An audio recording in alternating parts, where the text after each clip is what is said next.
What's going on, guys? It's Shady Mike Gaming. Wanted to make this video and just give my raw thoughts and comments on, I would even say, the state of the NBA after the events that transpired last night in Game 5 of the NBA Finals. Haven't been talking a lot of NBA. Definitely haven't been talking 2K on the channel. But I felt like this of all times will be a good time to chime in because I just feel very strongly about some of the events that have transpired over the past 3 or so years, and that this Kevin Durant injury has brought to light. So I don't want this video to be too long, but there are some thoughts that I wanted to share. Now, this video, this monologue comes after I've just finished watching Warriors general manager Bob Myers in tears after after explaining to the media that Kevin Durant has suffered an Achilles injury that we don't know the extent of, but I think we all truthfully know the extent of the injury, and I wanted to cover this topic on a few fronts. I am a Sixers basketball fan, so trust me, I am very familiar with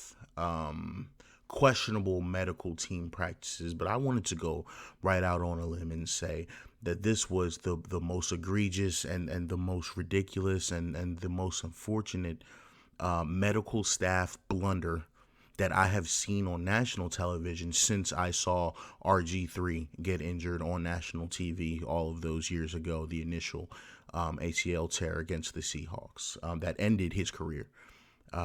It's not that he didn't come back, but RG3's career ended on that night. And I just pray that Kevin Durant's career didn't end last night. I wanted to talk a little bit about the circumstances surrounding Kevin Durant and his injury.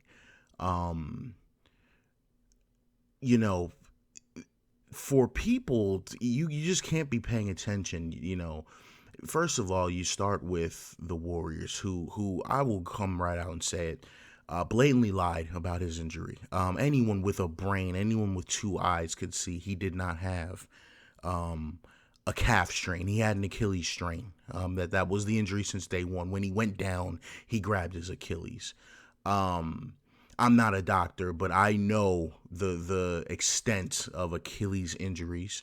I know how hard they can be to come back from, and I know how careful you have to be if there's a situation where there's a slight tear or it's something that you need to be careful of.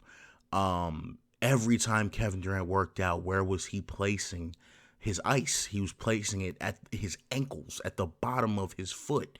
Not the bottom of his foot, but the back, the rear of his foot. That's where your Achilles tendon is located. On Undisputed, Skip Bayless and Shannon Sharp made the comment. They said, I don't know anyone whose calf is that low. This was an Achilles injury since day one. The Warriors fans, the Warriors players, the Warriors front office, and finally the Warriors medical staff rushed this man back to play hurt. And Kevin Durant, who again has not been known to be the most mentally tough person in the world, as people want to claim, to say he's mentally weak, I think succumbed to the pressure, knowing he wasn't ready. And to me, that's unfortunate, and I hope it doesn't have a catastrophic effect on his career. I wanted to talk a little bit about Kevin Durant and how we've taken him for granted. It's so funny. He's a two-time Finals MVP, and you can talk about what team he joined or who beat him and him making a weak move to join the Golden State Warriors, but I will never in my life come at a man for making a decision to make his life and his career and his family happy. He left a trash situation with a garbage, and I'll use air quotes here, superstar in Russell Westbrook, a terrible running mate.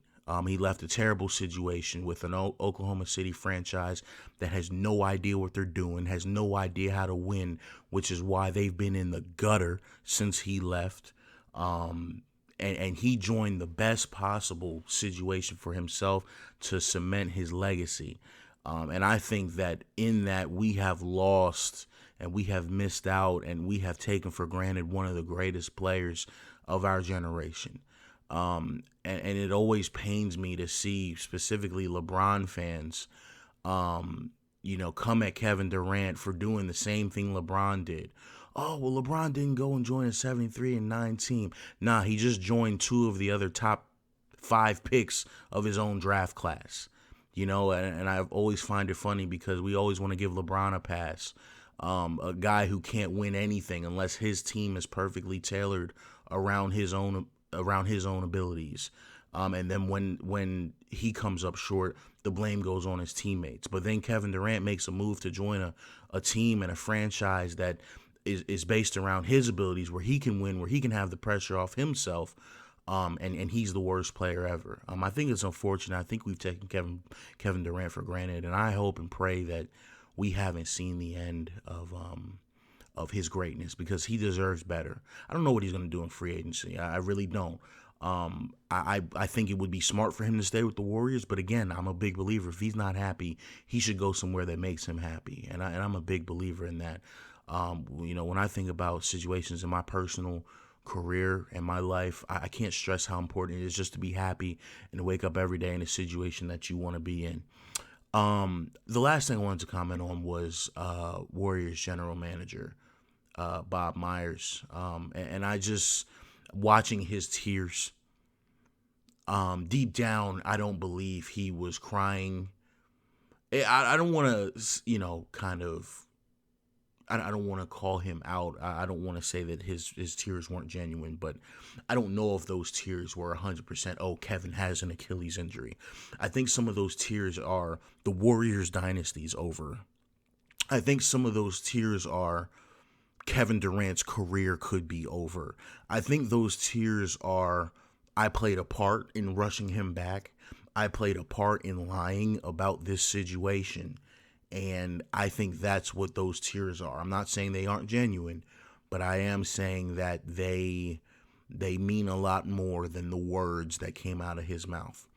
And just to end this video, I'm a huge Steph Curry fan. I'm a huge Andre Iguodala fan. I'm a huge Kevin Durant fan, but I'm not a Warriors fan. I could care less about the Warriors. I think their fans have taken their team for granted. But I will say I just wish the best for all of those guys. If Toronto does go on to, it's funny because we don't even talk about who won the game. It doesn't matter that that the Golden State won that game last night, because the league as a whole lost. I just want to say I don't know if I'll be commenting further on the NBA Finals. Obviously, if the Warriors win, it'd be one of the best comebacks ever. But if Toronto goes on to win, which I feel like they will in this Game 6. I want to congratulate the Raptors and Kawhi Leonard, who has worked his butt off and would definitely deserve a championship after all that he's been through, for making the right decision to sit out when he knew he was hurt, when the Spurs organization tried to pull the same garbage that the Warriors have pulled over the past few weeks. And people, if it's anything that you can learn from this is what corporations do. This is what these teams do.